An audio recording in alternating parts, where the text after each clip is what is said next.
So you think you're on the road to a secure retirement? Well, so did Steve and Linda. The volatility of the stock market has made things very difficult. One of the things I worry about is how long that will last. Up next on Money Track, how to set a course for a comfortable and happy retirement. Money Track is made possible by the Investor Protection Trust. The Investor Protection Trust is a nonprofit organization devoted to investor education. Over half of all Americans are now invested in the securities markets, making investor education and protection vitally important. Since 1993, the Investor Protection Trust has worked with states across the country to provide the independent, objective investor education needed by all Americans to make informed investment decisions. This is Money Track with Pam Kruger and Jack Gallagher. Bringing you real stories and real experts to show you what works and what doesn't work when it comes to investing your money. This is Money Track.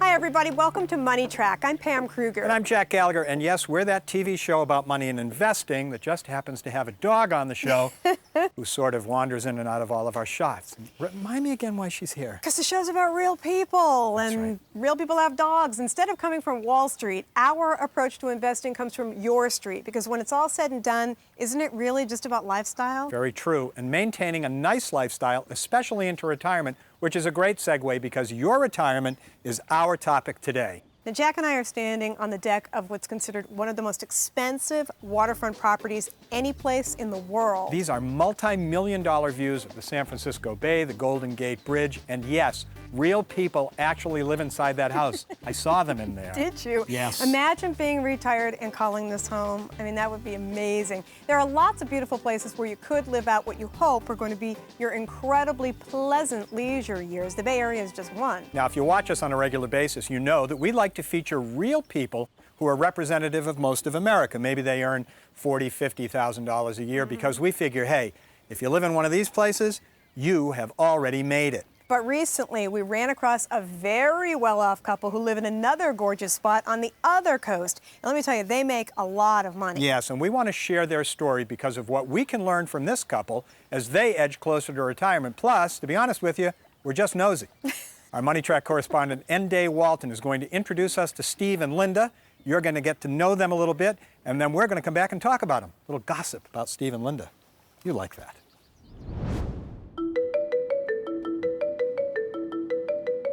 There are a lot of ways to navigate a trip. You can ask someone for directions, use a simple map, or hey, you could just wing it. But these are complicated times, and complicated times call for a more strategic approach. Meet the Adams, Steve and Linda, a couple that clearly knows where they want to go, smoothly and happily into retirement. Trouble is, they don't know the best route. On the outside, they appear to have it all. Lovely home, nice cars. In fact, most people would call Steve and Linda wealthy.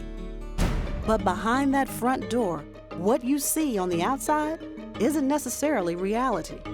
In fact, one wrong turn, and Steve and Linda could steer their very comfortable lifestyle right off a cliff.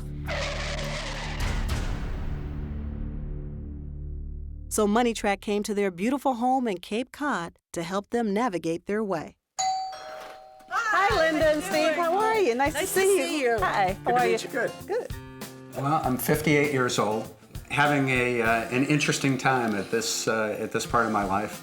6 years ago, we moved down to this part of Cape Cod, and we're really enjoying the summer months and getting out in our boat and having a good time with all of that. Because we have 3 kids, all of whom are grown. You all have been married now for how many years again? 36 years. 36 wonderful years. 36 years. Yes. Mostly of the time, wonderful. Most of the time they're wonderful. He's built a very fine life for us. We have 2 boats. We've got a 42-foot Sea Ray Sundancer. It's like a floating cottage. We have a pretty good life. Steve works very hard. Well, I'm having a good year this year. I've been able to grow my business by pretty close to 100% over last year. So this year I'll earn around $300,000. a salary of $300,000 a year, they should be set, right? Well, things aren't always what they seem in the numbers department. One of the things I worry about is how long that will last. We have to prepare if it doesn't continue. The volatility of the stock market has made things very difficult to plan on. We panicked once. There was a drop in the stock market. We totally panicked. We sold off a whole bunch of stuff. Bad, bad move. What are you both most concerned about in terms of your future? What I'm afraid of is we'll run out of money. And I like to spend money. We don't want to be homeless. We don't want to be a burden on our children. Are you actually concerned that you could really become homeless? You just see so many homeless people. You see people that are not well retired. I just don't want that to happen to us. You know, after spending an entire day with Steve and Linda, I really started to wonder, can they keep all this going into retirement? Or are they living some kind of retirement illusion? If you can't dream, you can't live. You need to go to the next level. A bigger boat, another house, more jewelry. That's my big pay up. A little bling. Okay, so they like to spend and spend. But what I'm learning here is that they've never seriously crunched the numbers to make sure they can continue to afford all this. Ironically, Steve was a math major in college. The couple also gets investing advice from 2 financial advisors. Yet here they are, all over the map. So now the real work begins. We brought in a financial expert, Jason Lilly, to help Steve and Linda. So retirement is going to be the traditional retirement, which is age 65. In terms of the United States population, you're probably in the top 5% in terms of wage earners. So that's very, very good. Let's talk a little bit about spending, okay? You have a pretty good idea of what your monthly expenses currently average. We're spending probably between $8,000 and $10,000 a month right now. What's it cost to maintain the big boat? Well, it depends. That's with or without gas. So from there, they went on to answer other tough questions. How much is in their cash reserves? What's in their retirement savings accounts? In real estate, the car, the boats, the land, and income relative to spending. This one looks especially suspect. I'm going to go back to the office and crunch some numbers. Now they're about to have their route to retirement calculated. Approaching left turn. Okay, guys, it's bottom line time. Uh-oh. I asked you what you thought you were spending per month now. You remember what you told me? I thought I spent between $8,000 and $10,000 a month. It's closer to $16,000 per month, a little bit more than that. So here's the good news. You had a net worth of about $1,500,000. You've got about 75% in stocks and about 25% in bonds. We're closer to retirement than not. So one of the things I'd encourage you is to take a look at that overall asset allocation. So you can reduce your stocks to maybe 50% stocks, 50% bonds. You make more than the typical family. You spend more than the typical family. And if you want to have a similar type of lifestyle, you need to save more than the typical family. So you're going to be about 73% funded. So how do you get that other 27%? If you save an extra $1,500 a month, that will get you pretty close. Wait a minute. $1,500 a month is going to make or break this couple's retirement? Doesn't seem like all that much, but Jason says if they don't make these adjustments, they'll be out of money by the time they hit 75. That's only about halfway through their retirement. Forget boats, forget jewelry. At that point, keeping the roof over their heads would be their real issue. And they would have never known this had they not invested the time to do the simple math. Do you think you can do it? You have to. You have to. I think we'll be able to do it. You have arrived.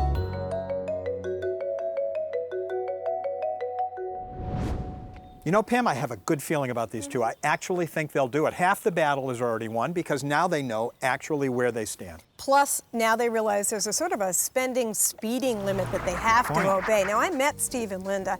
They are both smart, they're both on board, and it does take two, you know. But you know what I'm thinking of doing just to help them out? I'm thinking I'm going to take their boat off their hands for a couple of days, maybe a week, 10 days, 2 weeks, a month during the summer, just so they'll see what it's like if they don't kind of follow the plan. I think that would be very helpful. You know, most people do not make $300,000 a year. We shared Steve and Linda's very personal story with you to prove a point. If this wealthy couple's retirement years could be threatened that easily by overspending, then those of us who don't make 300 grand a year probably need to take the whole planning process a lot more seriously. I don't know about you, but I would rather know sooner rather than later that I'm way off track. yeah, it's true. Having a retirement plan together 5 years before you're going to quit working, it's kind of like an early warning system. And here are 3 of the very first steps that are going to help you jumpstart your own retirement plan. Number 1, do what you saw Jason Lilly do with Steve and Linda. He asked them to sit down and describe what their retirement life is going to look like. The boating, the traveling, and then together they figured out what that lifestyle is going to cost them per year to maintain. In other words, create a budget that's based on this vision you have, which is obviously just an estimate. But it's a great starting point because now we have to figure out how we're going to pay those future bills. So step 2, let's find out what we have to work with now. So gather all your most recent investment, 401k, IRA, and bank statements, and then grab your credit card and mortgage statements. Even last year's tax return is going to tell you a lot. Now, what if you find out if you've got some spending surprises in there somewhere? Then you're going to know what you own and what you owe. So step 3 is to subtract your debts from your assets, and this is going to tell you where you stand. In other words, your current real net worth and what you have to work with. Now, if or when you find out that you are going to run out of money at some point in the future, like Steve and Linda, this is going to show you how much more you're going to need and when you're going to need it, because you do want to know, right? Yes, yes, I want to know. And let's face it, most of us are going to have gaps. The question is, how do you find the money to make up the shortage? That's right, and where do you find it? Well, fortunately, on every episode of Money Track, we invite a well-known expert to be a guest professor for what we like to call Investing 101.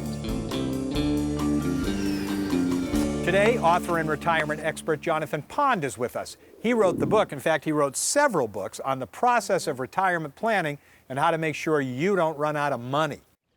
Well, John, creating the whole plan just seems like a daunting task. I mean, there are so many things out of our control. Interest rates, they're either going to help or hurt us later on. The stock market's going to take its occasional swan dive. But when you do see that you are going to fall short, what can you do aside from spend less? Baby boomers, interestingly enough, want to relocate. Often they want to relocate to lower cost locales.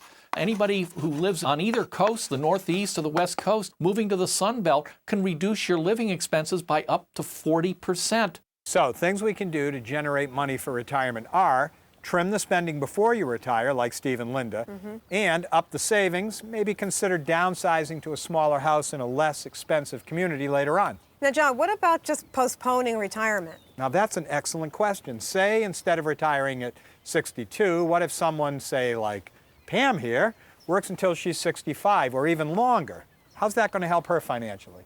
Work an extra 3 years and it'll increase your lifetime income by 25%. Work an extra 5 years, it will increase your lifetime income by anywhere from 40 to 60%.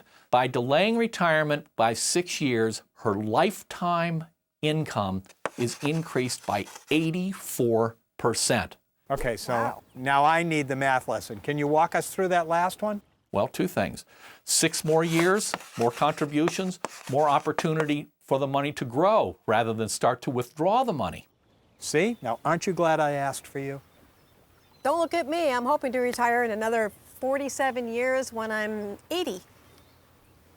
Wait a minute, I'm no math major here, but if you're 13, you shouldn't be driving the car. Hey, something else that can help create more money later. We need to all pay more attention to how we invest. Exactly. Now, since we cannot control the direction of the stock market, what can we learn from history, John? I looked at every recession since World War II. And in the year the recession ended, stocks made double-digit returns. And in the year after the recession ended, stocks made, with one exception, made double-digit returns again. The other exception, it only made 9%. Well, now that is good news. Those are stats I'm going to keep handy for a rainy day. The fact is, though, we have to come up with some kind of an investment mix that's going to both produce income and still grow our savings. What's your formula? I think the best diversification for pre-retirees is 60% stocks and 40% interest-earning securities. That's what studies have shown to be a great way to balance risk with getting decent returns. You know, I'm going to agree, but I'm also going to go on record here to say that I am not a big fan of generalizing. When it comes to mapping out a realistic retirement plan, the devil's in the details. The point is to use this formula as a rule of thumb. Yeah, and by the way, this grand plan has to be tweaked every year if you want to stay on track. So, I know what I'm going to be doing this weekend. Forget the boating. I'm going to have a lot more fun filling in little numbers online. John, we have about 30 seconds. What else struck you about the Adams or their lifestyle? Well, the one thing the Adams have, which I haven't seen before, is that dog seat for their Gucci dog. I forgot about that. We didn't show that. Well, thank you, John. Jonathan Pond, everybody, retirement expert and dog seat connoisseur. And don't worry, I have a feeling that Pam's got her own ideas that are frankly going to make that car seat look like last year's members-only jacket. I would never spoil my dog. Oh, it's out of the question. This is a really good time to let everybody know that we have all the retirement planning calculators and links right on our website. And that's MoneyTrack.org, not .com. We are .org because we're organized. Let's hear from a viewer right now who has a question about something he saw with Steve and Linda. Sam is right over there in San Francisco. Hey, Pam and Jack. That couple you just showed, they have 2 financial advisors? Yes, they have 2 advisors. That's right. Yeah. Well, I'm a paramedic, and I'm thinking about taking some of the steps that John Pond was just talking about. But my real question is, do I even need a financial advisor to plan my own retirement? Such a great question, Sam, because this is a process, and I think that having an advisor can be a big help. But what really works here is to use that advisor more like a retirement planning coach. As opposed to, say, a guru. That's it. See, financial advisors, planners, they're just like anybody else. They can be super helpful, but it's best if you're involved in the process. If you simply hand over all the controls because you feel like they're the experts, not you, then you're putting your entire future in somebody else's hands. Yeah, Sam, Steve and Linda actively participated in Jason's planning process, and going forward, they'll probably go back to their own advisors, but I'm willing to bet you that they're going to take a little more ownership this time. Now, switching gears a little bit. Anyone well into their 60s, 70s, and beyond needs to do 2 things: protect their investments and make them last as long as possible. Because now older Americans have become the #1 targets for scam artists who pose as investment professionals.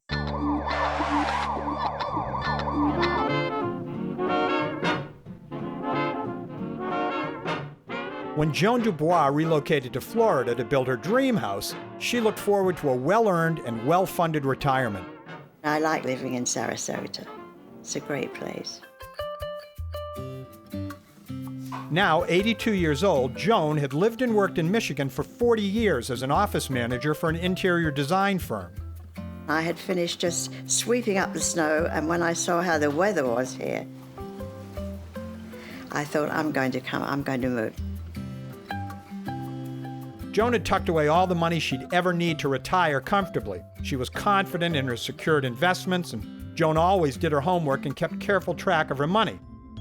Until one day, a tempting offer in the local Sarasota paper caught her eye.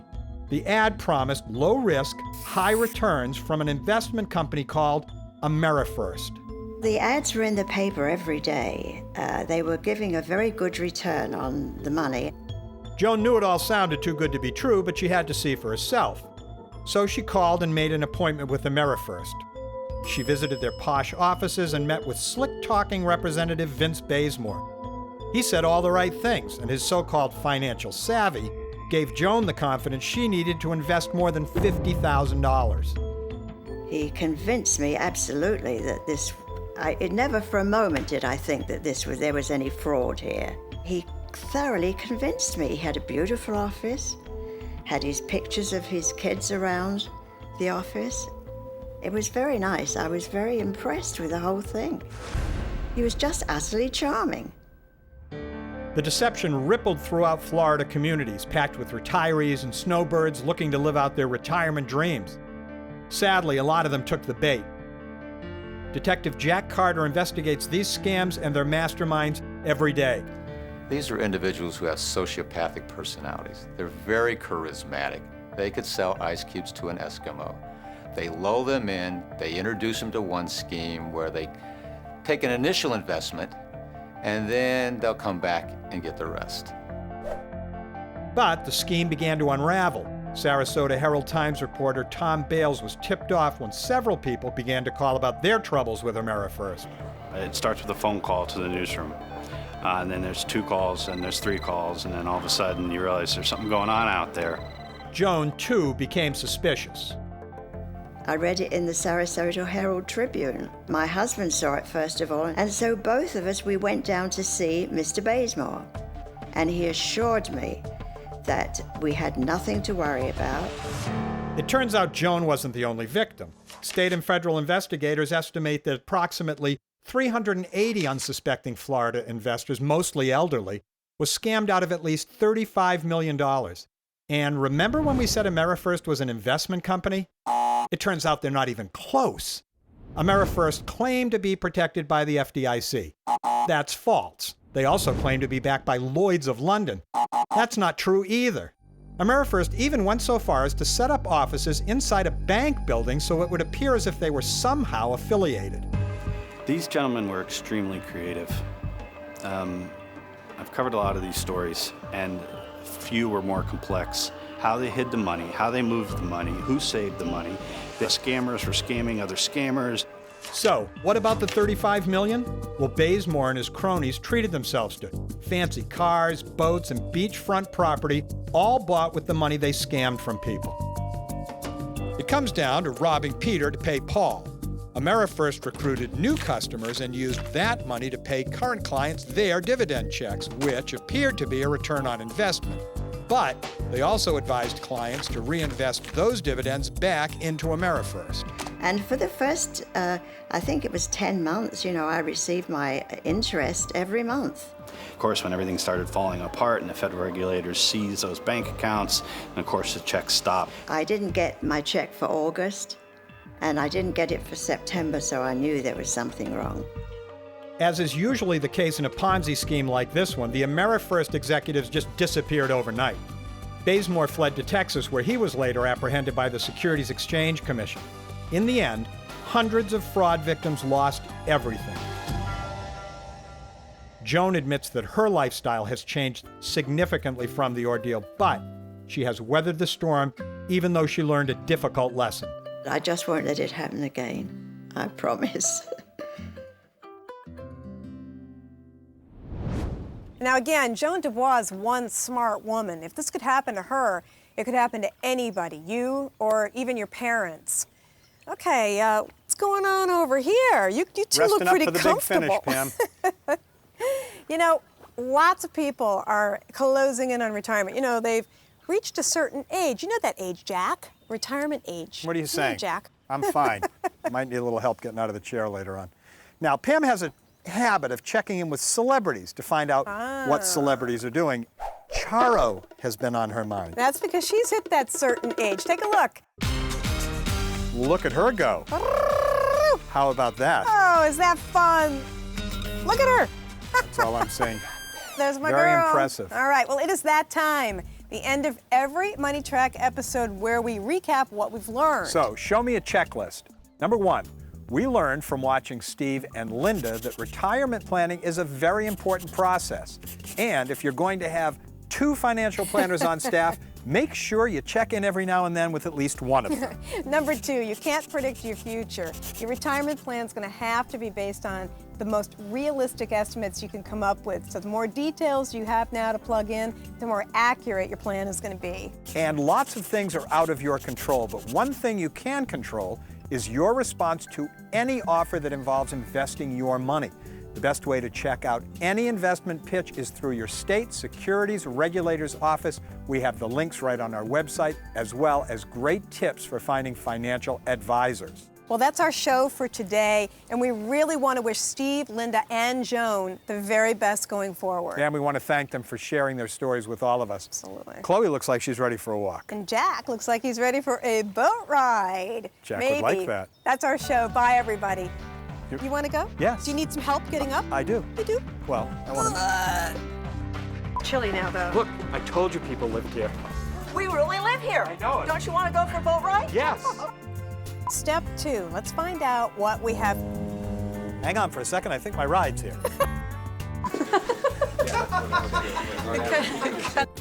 A 3-hour tour.